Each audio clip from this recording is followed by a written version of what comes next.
અને સમાચારની શરૂઆતમાં એક મહત્વના સમાચાર આવી રહ્યા છે અમદાવાદથી. અમદાવાદમાં વાતાવરણમાં અચાનક પલટો આવ્યો છે.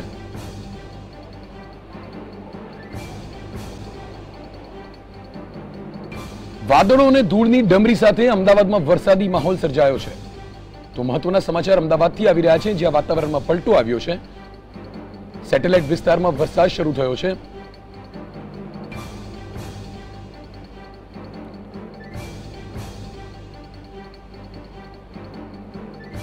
અને અમદાવાદમાં જ્યારે વાતાવરણમાં પલટો આવ્યો છે ત્યારે અમારા સંવાદદાતા મલ્હાર અમારી સાથે જોડાયા છે.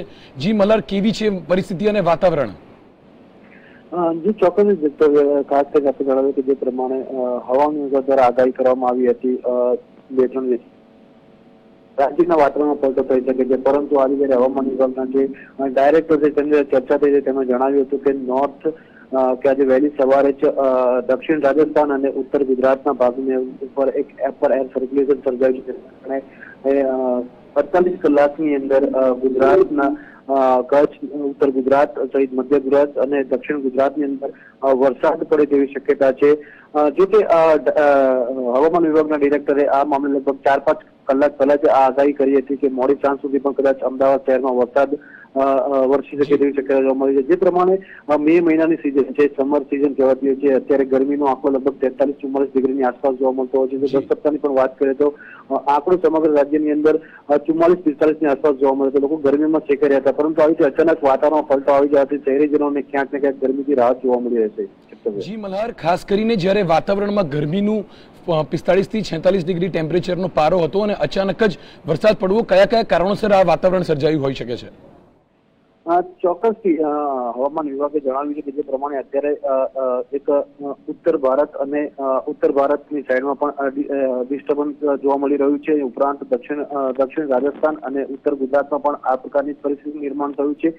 બીજી બાજુ કેરળની જો વાત કરીએ તો કેરળ પાસે પણ એક સિસ્ટમ ઉદ્ભવી રહી છે જે ધીરે ધીરે મોન્સૂન રૂપમાં ફેરવાઈ રહી છે. એટલે ક્યાંક ને ક્યાંક ચોમાસું પણ કેરળ દસ્તક આપી શકે, પોતાની એક પ્રથમ ચરણ મૂકી શકે તેવું પણ જોવા મળી રહ્યું છે. એટલે ક્યાંક ને ક્યાંક દિશાઓ તરફથી વાદળનો ઘેરાવો વધી રહ્યો છે, સિસ્ટમ બની રહી છે. અપર એર સર્ક્યુલેશનની કહો કે ડિસ્ટર્બન્સની કહો કે પછી ચોમાસાની સ્થિતિની જો વાત કરીએ તો ધીરે ધીરે આગળ વધી રહ્યું છે, જેના કારણે આ પરિસ્થિતિ નિર્માણ થયું છે. પરંતુ જે પ્રકારે હાલ અમદાવાદમાં જે વરસાદ વરસી રહ્યો છે તેની પાછળનું મુખ્ય કારણ જે છે દક્ષિણ રાજસ્થાન અને ઉત્તર ગુજરાતમાં જે અપર એર સર્ક્યુલેશન સિસ્ટમ જે ઉદ્ભવી છે તેના ભાગરૂપે જ આ વરસાદનું નિર્માણ થયું છે. જી મલ્હાર, ખાસ કરીને જ્યારે અમદાવાદમાં વરસાદના સમાચાર મળી રહ્યા છે ત્યારે અમદાવાદના કયા કયા વિસ્તારને વરસાદ જોવો પડ્યો છે? ખાસ કરીને સમગ્ર અમદાવાદ સહિત જે આસપાસના જે ગાંધીનગર છે, સાણંદ છે, એ તમામ જગ્યાએ હાલ વરસાદના સમાચાર એક પછી સામે આવી રહ્યા છે. સૌપ્રથમ શરૂઆતના તબક્કે વાદળછાયું વાતાવરણ છવાઈ ગયું હતું, ત્યારબાદ ધૂળની ડમરી હોઈ હતી અને પછી તે જ પવન સાથે અને વીજળીના કડાકા સાથે વરસાદે પોતાનું આગમન કર્યું હતું, જેના કારણે શહેરીજનોને ક્યાંક ને ક્યાંક ભારે હાલાકીનો પણ સામનો કરવો પડ્યો હતો. કારણ કે કોઈને કદાચ આશંકા પણ નહીં હોય કે મે મહિનાની અંદર વરસાદનું આગમન અને વરસાદ અચાનક ખાબકવો એક મુશ્કેલી પણ થઈ શકે છે. જી મલ્હાર, સમગ્ર માહિતી માટે આપનો આભાર. તો અમદાવાદમાં જ્યારે વાતાવરણમાં અચાનક પલટો આવ્યો ને ધૂળની ડુમરી ઓડીને થોડાક સમયમાં આગ ઓગતી ગરમી વચ્ચે અચાનક વાદળો ગોરભાતા તાપમાનમાં ઘટાડો નોંધાયો અને ભર ઉનાળે ચોમાસા જેવો માહોલ સર્જાયો છે. તો અમદાવાદમાં વાતાવરણમાં અચાનક પલટો અને ખાસ કરીને વરસાદનું વાતાવરણ સર્જાયું છે. અમદાવાદના ખાસ કરીને દરેક વિસ્તારમાં વરસાદી વાતાવરણ સર્જાયું છે. ભર ઉનાળે ખાસ ચોમાસા જેવો માહોલ જોવા મળ્યો છે અમદાવાદમાં. જ્યારે શહેરીજનો ગરમીથી લોટપોટ થઈ ગયા હતા ત્યારે અચાનક જ વાતાવરણમાં પલટો અને વટવા અને નારોલના આસપાસના વિસ્તારમાં પણ આ વરસાદી વાતાવરણ સર્જાયું છે. તો ભર ઉનાળે ચોમાસા જેવો માહોલ જોવા મળ્યો છે. આગ ઓગતી ગરમી વચ્ચે અચાનક વાદળો ગોરંભાતા તાપમાનમાં ઘટાડો જોવા મળ્યો અને વરસાદી વાતાવરણ સર્જાયું છે.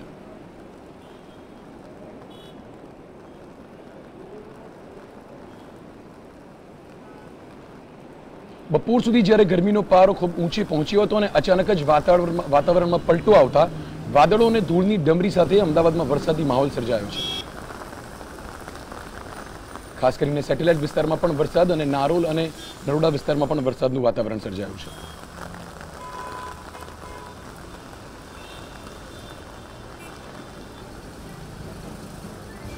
તો ભર ઉનાળે ચોમાસા જેવો માહોલ છે.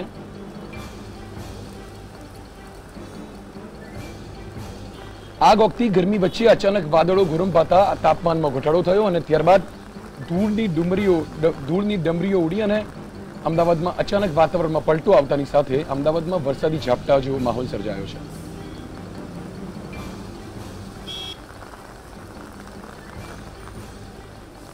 તો મહત્વના સમાચાર જે અમદાવાદથી આવી રહ્યા છે. અમદાવાદમાં વાતાવરણમાં પલટો આવ્યો છે.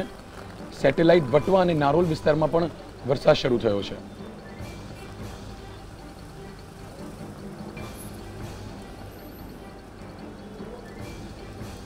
તો મે મહિનામાં જ્યારે શહેરવાસીઓ કાળઝાળ ગરમીનો ભોગ બની રહ્યા હતા ત્યારે અચાનક આગ ઓગતી ગરમી વચ્ચે વાદળો ગોરંભાતા તાપમાનમાં ઘટાડો સર્જાયો અને અમદાવાદમાં ધૂળની ડમરીઓ સાથે વરસાદનું આગમન થયું છે. તો અમદાવાદમાં વાતાવરણમાં અચાનક પલટો આવ્યો છે.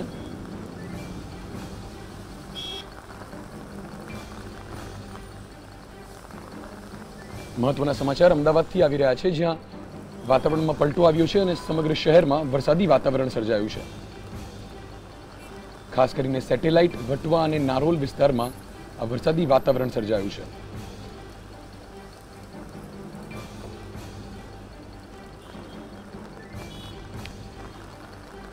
તો મે મહિનામાં ખાસ કરીને જ્યારે ગરમીનો માહોલ જોવા મળે છે ત્યારે અચાનક જ અમદાવાદ શહેરમાં બપોરથી આગ ઓગતી ગરમી વચ્ચે તાપમાનમાં ઘટાડો થયો અને વરસાદી વાતાવરણ સર્જાયું.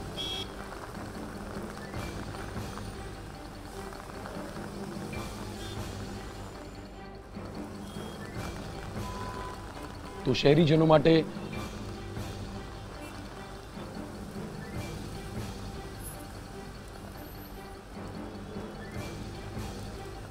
છેલ્લા કેટલાક દિવસથી રાજ્યના કેટલાક વિસ્તારોમાં કમોસમી વરસાદ થઈ રહ્યો છે, જેમાં આ વખતે સાવરકુંડલામાં કરા સાથે કમોસમી વરસાદ નોંધાયો છે. બુધવારે અમરેલીમાં વરસાદ નોંધાયો હતો, જે બાદ આજે સાવરકુંડલામાં કમોસમી વરસાદ નોંધાતા ધરતીપુત્રો ચિંતામાં મુકાયા છે. બીજી તરફ કાળઝાળ ગરમીમાં સેકાઈ રહેલા લોકોએ વરસાદ થતા ઠંડકનો અનુભવ કર્યો હતો.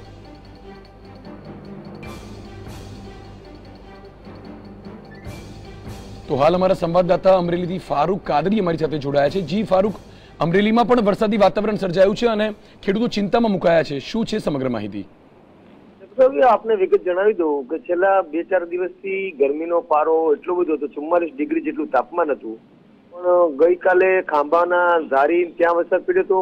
આજે સાવરકુંડલા ખાતે બપોરે 3:30-4 વાગ્યાના સુમારે અચાનક જોરદાર પવનની ડમરી સાથે વરસાદે જોર પકડ્યું. આકાશમાં વાદળો બંધાણા અને જોરદાર કરા સાથે વરસાદ પડ્યો.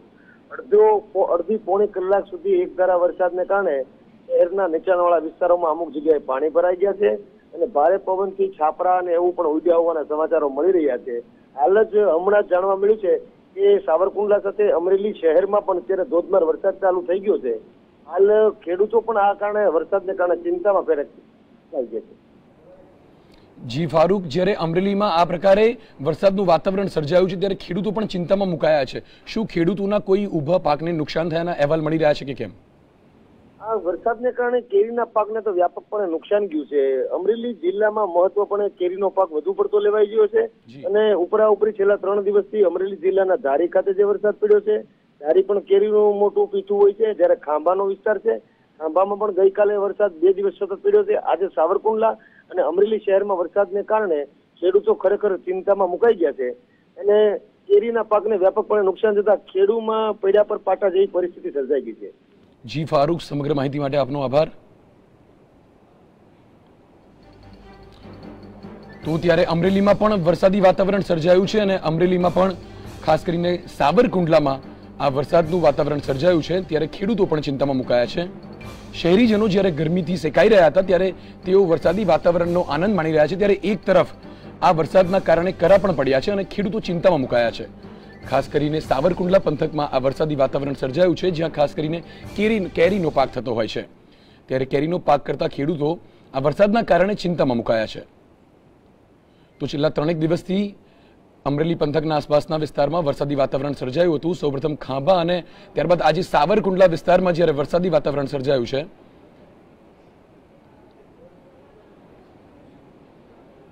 તો સમાચારમાં વધારે સમાચાર પાટણથી પણ આવી રહ્યા છે, જ્યાં પાટણમાં પણ વરસાદી વાતાવરણ સર્જાયું છે અને ત્યાં પણ ગરમીની વચ્ચે વરસાદી વાતાવરણ સર્જાતા વરસાદે પોતાનું જોર પકડ્યું છે। તો સમગ્ર ગુજરાતમાં જે પ્રમાણે ગરમીનું વાતાવરણ હતું ત્યારે સૌપ્રથમ સાવરકુંડલા, અમરેલીમાં અને ત્યારબાદ અમદાવાદ અને હવે પાટણથી સમાચાર આવી રહ્યા છે, જ્યાં પાટણમાં પણ વરસાદ શરૂ થયો છે।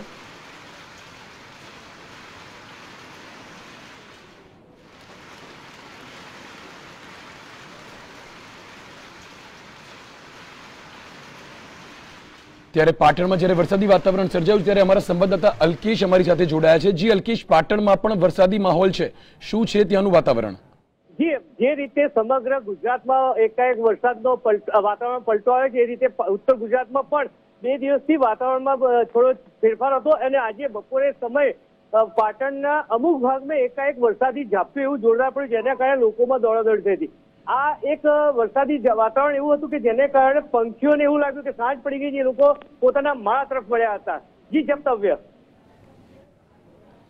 જી અલ્કેશ, ખાસ કરીને જ્યારે પાટણના સમાચાર આવી રહ્યા છે ત્યારે સમગ્ર ગુજરાતમાં પણ આવો વરસાદી માહોલ સર્જાયો છે। અમદાવાદ અને અમરેલીથી પણ આ પ્રકારના સમાચાર મળી રહ્યા છે। ખાસ કરીને સાવરકુંડલા પંથકમાં પણ આવું વાતાવરણ સર્જાયું છે ને ત્યાંથી એવા પણ સમાચાર આવી રહ્યા છે કે ખેડૂતોના કેરીના પાકને નુકસાન થયું છે। શું પાટણ તરફથી પણ આવા કોઈ સમાચાર મળી રહ્યા છે કે કેમ? જી જપ્તવ્ય, આમાં કેવું છે, ખેડૂતોએ અત્યારે હાલ કોઈ પાક એમને વાયેલો નથી, અત્યારે હાલ લઈ લીધા, પણ જે ગંજ બજારમાં માલના ઢગલા પડ્યા હોય એ લેવા માટે થોડી દોડાદોડી થઈ છે ખેડૂતોમાં, બાકી કોઈ પાકને એવી કઈ નુકસાન નથી, કારણ કે વરસાદનું એકાદ 2 ઝાપટા એવા આવન જાવન રહ્યા છે। જી અલ્કેશ, પાટણથી માહિતી માટે આપનો આભાર। તો જ્યારે સમગ્ર ગુજરાતમાં વરસાદી વાતાવરણ સર્જાયું છે ત્યારે આપ આપના ટીવી સ્ક્રીન પર દ્રશ્યો જોઈ શકો છો। આપના ટીવી સ્ક્રીન પર આપ રાજ્યના 3 અલગ અલગ શહેરના દ્રશ્યો જોઈ રહ્યા છો, જ્યાં અમદાવાદ, સાવરકુંડલા અને પાટણના દ્રશ્યો આપ આપના ટીવી સ્ક્રીન પર જોઈ શકો છો। જ્યારે સમગ્ર ગુજરાતમાં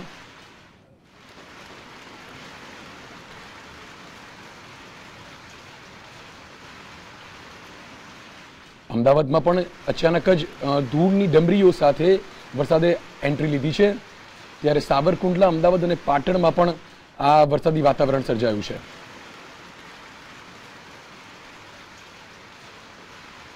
મહત્વનું છે કે અમરેલીના સાવરકુંડલા અને ખાંભા વિસ્તારમાં છેલ્લા 2 દિવસથી વરસાદી વાતાવરણ સર્જાયું છે। તો સતત 3જા દિવસે સાવરકુંડલામાં પણ વરસાદી વાતાવરણ સર્જાયું છે। તો આ તરફ ઉત્તર ગુજરાતમાં પાટણ પંથકમાં પણ વરસાદી વાતાવરણ સર્જાયું છે। જે પ્રમાણે અમારા સંવાદદાતા અલ્કેશ માહિતી આપી રહ્યા હતા કે ગરમીના વાતાવરણ વચ્ચે જ્યારે સમગ્ર ગુજરાતના 3 શહેરો અમદાવાદ, સાવરકુંડલા અને પાટણમાં પણ વરસાદી વાતાવરણ અને વરસાદી માહોલ બન્યો છે। તો કાળઝાળ ગરમી વચ્ચે જ્યારે ગુજરાતના લોકો શેકાઈ રહ્યા હતા ત્યારે અચાનક જ બપોરે અમદાવાદ શહેરમાં પણ ધૂળની ડમરીઓ ઉડતાની સાથે જ અમદાવાદમાં પણ વાતાવરણ વરસાદી બન્યું છે।